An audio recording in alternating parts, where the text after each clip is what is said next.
G'day everyone, it's been a while, but I'm back here with another project. This bike rocked up yesterday and was unloaded. It's another bike that I bought from auction interstate, so I was going off a handful of photos. There were some things that stood out to me straight away that needed fixing up or replacing, but as is always the gamble with these things, you don't know until you see it in person what's actually damaged. So yeah, looking forward to checking it out.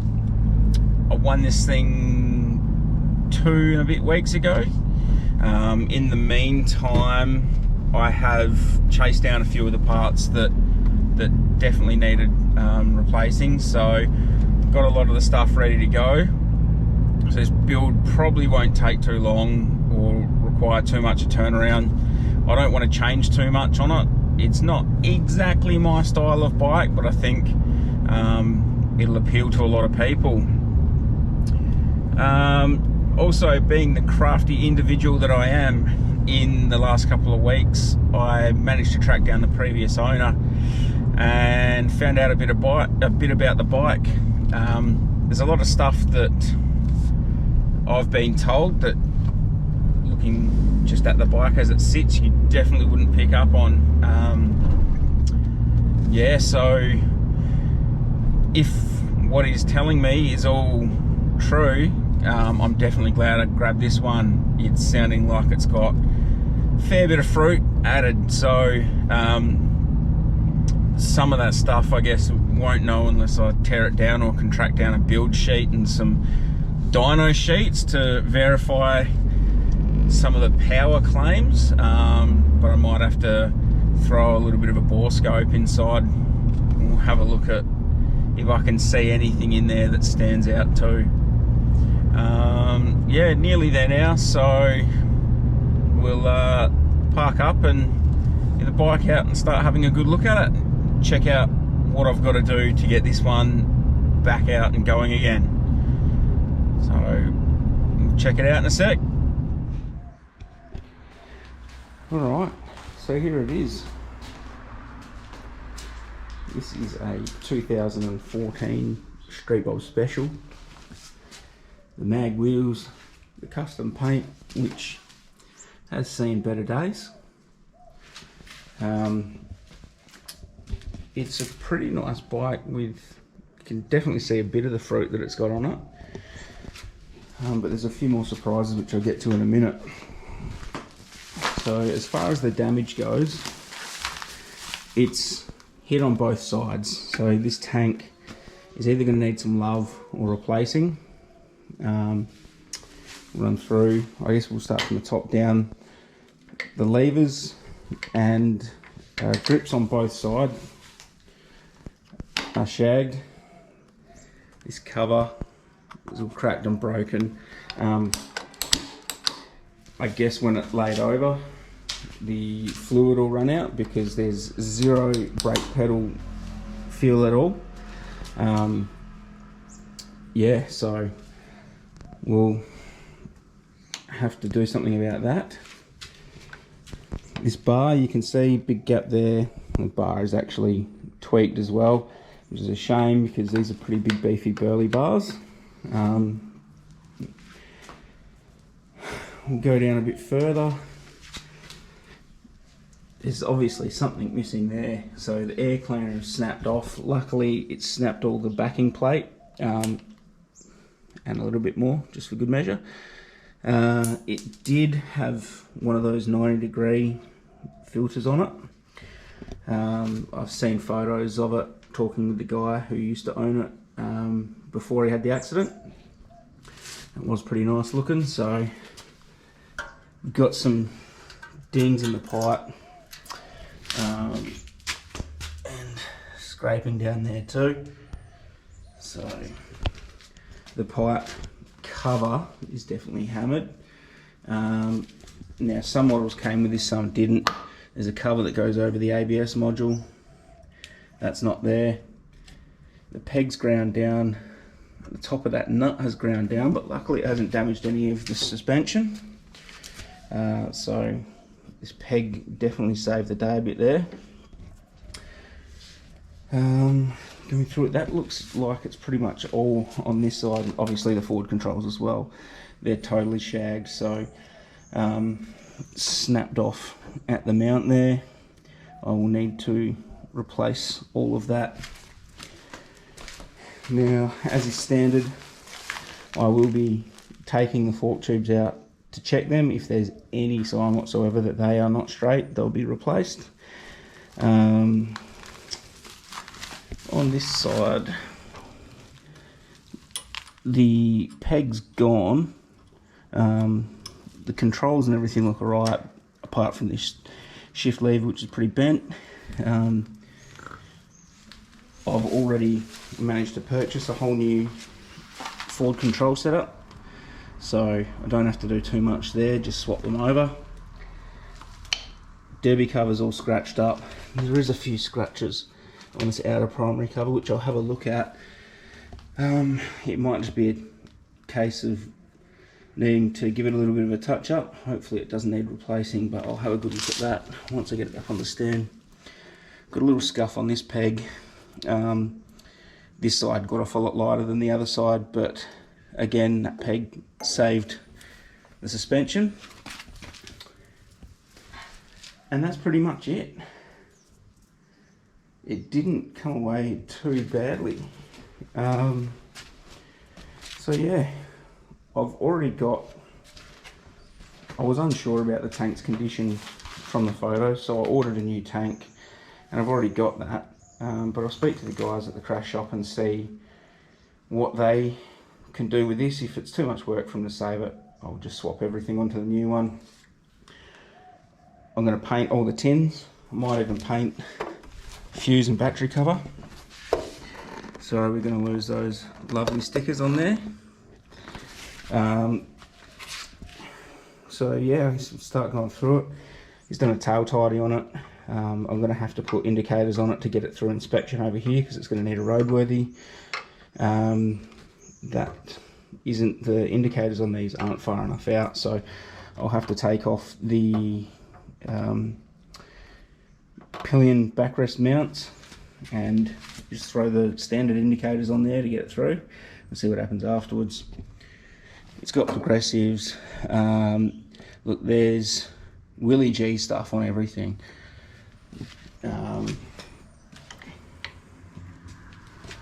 We've got horn covers. Yeah, well, it's not full Willie G'd out, but he's put a few dresser bits on there.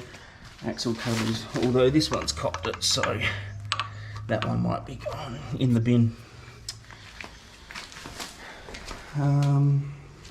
Oh, there is also a little bit of a crease there, but I know who's really good at fixing that sort of stuff, so we're going to see them. We've even got a little gremlin bell on it, so you might leave it on there. I don't know, I'll have to look up and see if it's bad luck or not. I don't actually have the fob. I just spoke to the guy then who used to own it.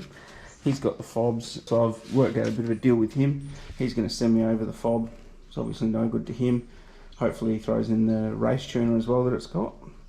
That should be here hopefully in a couple of days.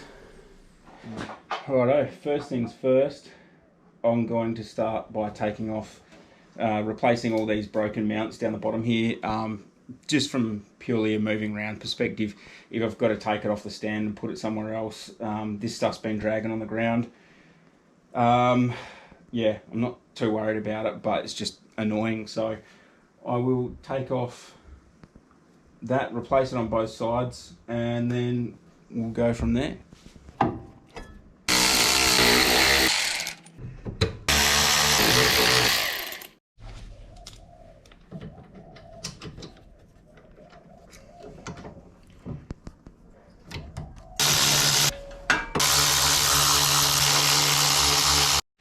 Righto, so when I got this brake set up, it was off a 2010, and I thought the difference might have been in the ABS and non-ABS, but this was a reduced reach forward control set.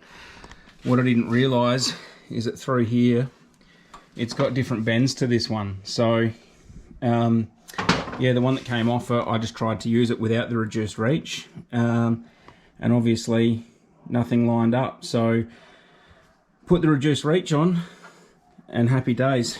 She's all in there and all functioning.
If this all kind of isn't lining up, here's why. Brake fluid, after you open it, it starts to absorb water or moisture into it. I don't like to use it after it's been touched. And righto, I'm kind of here. I just took the lid off the master cylinder and noticed a big crack in the back of it there. So I definitely won't be putting any fluid in this trying to bleed this set of brakes at the same time. I'll have to revisit this one another day after I order a new master cylinder for it, which is a bit of a bummer. I was kind of hoping to use that. I've just finished doing the ones on the Deluxe. Anyway, this thing will be parked up for a little bit longer while I get a new one of them on order. Serves me right for not looking into it properly before and just thinking that it had leaked out because the top of it was all cracked and broken, when in actual fact, yeah, we got a big crack there. So I'll have to revisit this one another day. Following on from the other day when I found out this master cylinder was cracked, I managed to grab myself one. They had one in stock at the dealership, which is pretty lucky. So I'll get this thing changed over.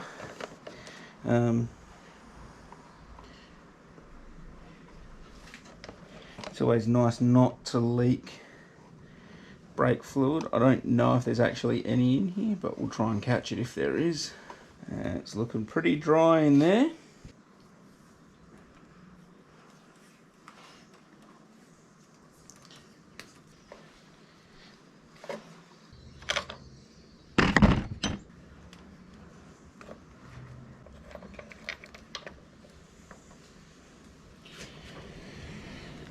It's obviously had a pretty hard hit in the bars. Split open all the back there. Pretty bloody flash. Comes with a lever, the works. So yeah, lid means I've got a spare lid now. I didn't realise this was a whole assembly. So oh well, happy days. Means I've got to do less shit.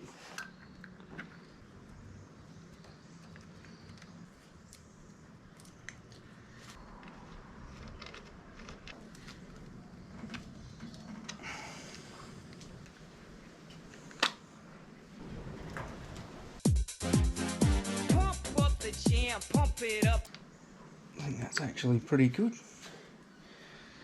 What I'm going to do is just take that off and top it up level so I can actually get a decent amount of fluid in there. It doesn't spill out the sides. And we'll call that one more job for this one done.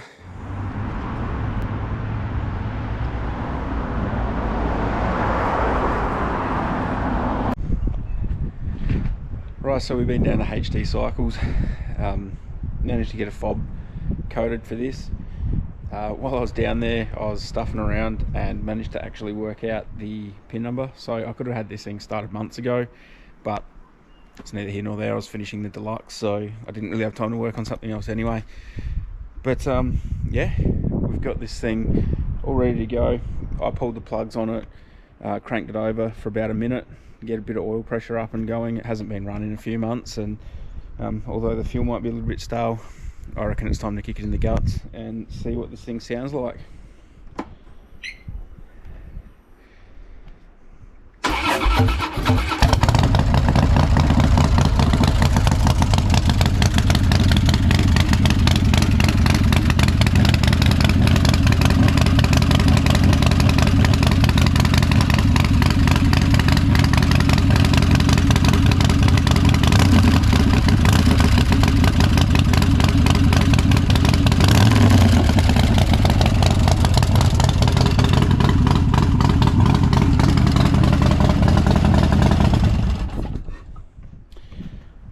Pretty happy to know that it starts and runs.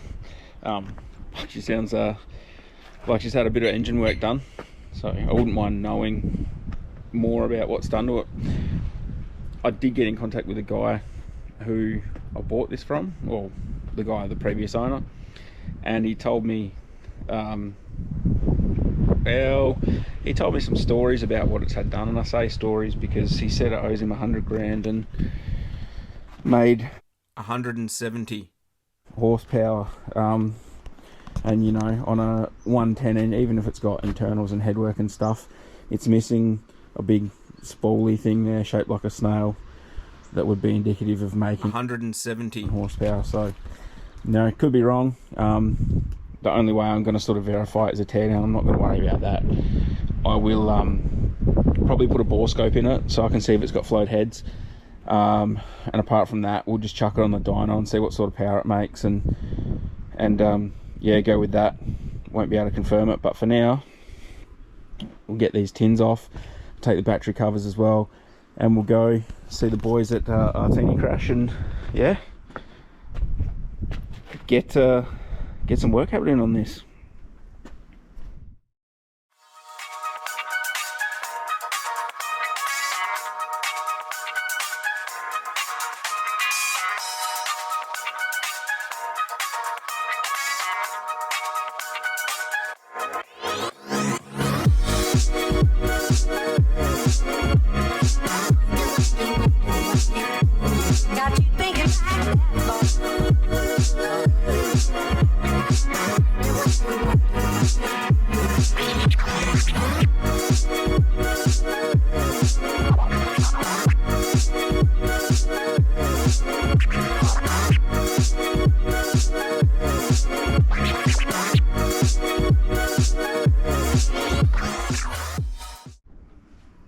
So I've got the tins off.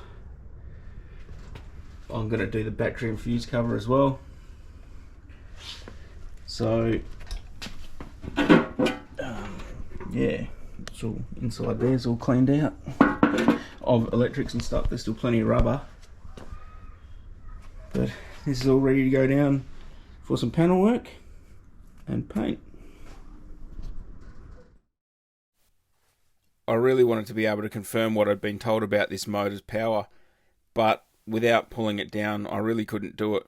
So the next best thing for me was to grab a cheap bore scope and have a look inside through the spark plugs and see what we're dealing with. The cylinder that you can see here, I can't tell if it's oversized or not from the 103 that's standard, but what I can see is some aftermarket pistons. It looks like they're high comp. So that was one thing that sort of led me to believe this was promising. There's some machining marks there that you can see. Looks like the throttle body might have been port matched to the heads, but the heads definitely look standard to me. I'm starting to really doubt these claim power figures now, so we'll have to see what's up down the track.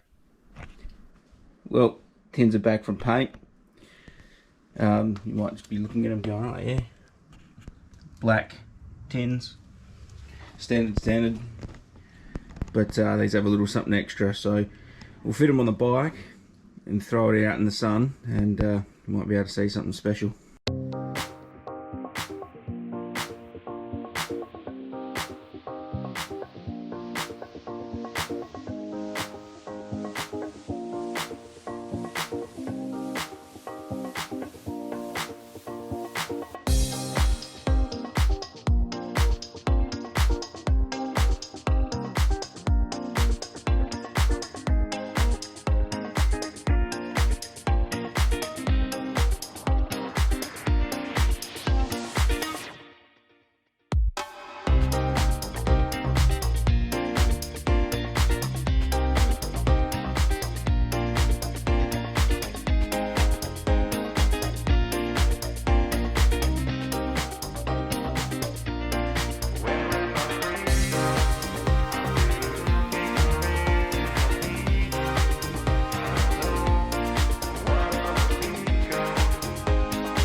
So just another black Harley.